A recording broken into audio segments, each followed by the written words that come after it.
against any ideas in the world. There's a wonderful group who did over 200 years ago. In fact, not only did they put the ideas up, they contended for those ideas.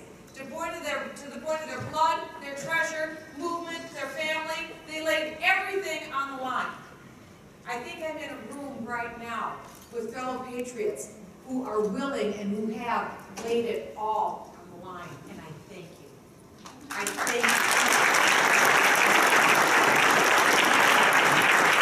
There is a temptation in our movement, and I've seen it, and perhaps you have too, that at a defeat, and we get them, that at a defeat, when things don't go our way, sometimes we can tend to take our marbles and want to go home. You ever been there? Yeah. You ever felt like that?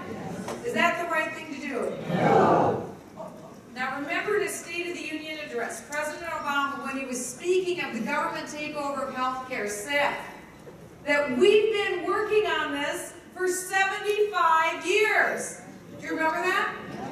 You see, the progressive left is so committed to achieving their objectives and to achieving their objectives that they go on for decades and decades and pass the torch and pass the baton.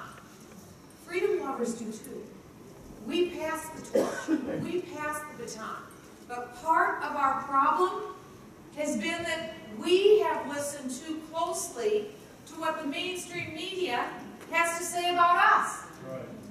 Now we know who the mainstream media is. Why are we believing them? Now think about that for a moment. It's important that we understand. Sun Tzu wrote a book called The Art of War.